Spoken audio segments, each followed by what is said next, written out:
Ma'am, मैं इस engine को ठीक कर सकता हूँ। क्या बकवास कर रहा है ये बच्चा? अब ये इंजन ठीक करेगा? तुम्हें जरा भी अंदाजा है तुम क्या बोल रहे हो? अब मैं अपनी औकात दिखाऊंगा और इस इंजन को ठीक कर दूंगा। साल 2023 का अगस्त महीना था। बेंगलुरु की इलेक्ट्रॉनिक सिटी में वह सुबह कुछ अलग थी। आम दिनों में जहां तकनीकी कंपनियों के बाहर कॉफी की खुशबू, कारों की कतारें और कर्मचारियों की हंसी गूंजती रहती थी, उस दिन वहां एक अजीब सी खामोशी पसरी हुई थी। सड़क के बीचों बीच कांच और स्टील से बनी एक भव्य इमारत खड़ी थी, जिसका नाम था आर्यावर्त रोबोटिक्स लिमिटेड। यह वही कंपनी थी जिसने भारत को आर्टिफिशियल इंटेलिजेंस और इंडस्ट्रियल ऑटोमेशन की दुनिया में नई पहचान दी थी।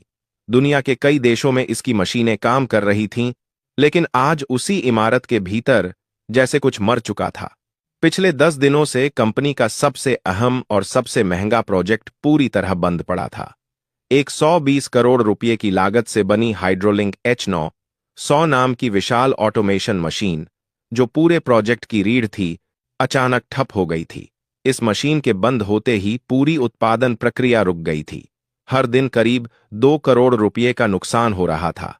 10 दिन में 20 करोड़ से ज्यादा का घाटा, और उससे भी बड़ा नुकसान कंपनी की साख का था। आज तक आर्यावर्त रोबोटिक्स में ऐसा कभी नहीं हुआ था। देश और विदेश से बड़े बड़े इंजीनियर बुलाए जा चुके थे। जर्मनी, जापान और दक्षिण कोरिया से आई टीमों ने मशीन का हर हिस्सा जांचा। सेंसर बदले गए, वायरिंग दोबारा की गई, सॉफ्टवेयर फिर से डाला गया, लेकिन मशीन टस से मस नहीं हुई। लाल चेतावनी लाइट लगातार जल रही थी, जैसे मशीन चुपचाप कुछ कहना चाहती हो, लेकिन कोई उसकी भाषा समझ नहीं पा रहा हो। इमारत के सबसे ऊपर कांच की दीवारों से घिरे मीटिंग रूम में वेदांत मल्होत्रा खड़े थे। लंबा कद, सादी सफेद शर्ट, बिना टाई, आंखों के नीचे नींद की कमी के गहरे निशान। वेदांत टेक्नोलॉजी की दुनिया का बड़ा नाम थे। शून्य से इस कंपनी को खड़ा किया था उन्होंने, लेकिन आज उनकी आंखों में आत्मविश्वास नहीं, चिंता और डर साफ दिख रहा था। उन्होंने गुस्से में टेबल पर हाथ मारा और कहा कि 10 दिन हो गए और अभी तक मशीन चालू नहीं हुई। क्या हम बच्चों की तरह कंपनी चला रहे हैं? कमरे में खड़े इंजीनियर सिर झुकाए खामोश थे। एक सीनियर इंजीनियर ने कांपती आवाज में कहा कि सर, हमने हर सिस्टम चेक कर लिया है। Sensor, control unit, hydraulic system, software, सब कुछ सही दिख रहा है। दूसरे इंजीनियर ने बताया कि जर्मनी की स्पेशल टीम भी 3 दिन से लगी हुई है, लेकिन असली समस्या पकड़ में नहीं आ रही। वेदांत ने गहरी सांस ली। गुस्सा अब चिंता में बदल चुका था। उन्होंने सख्त लहजे में कहा कि आज पूरा सिस्टम फिर से शुरू से चेक होगा और शाम तक रिपोर्ट चाहिए। मीटिंग खत्म हुई।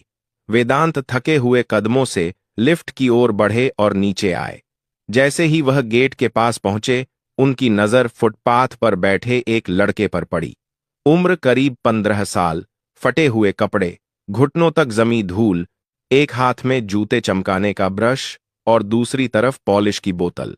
वह जूते पॉलिश कर रहा था, लेकिन उसकी आंखें जूतों पर नहीं थीं।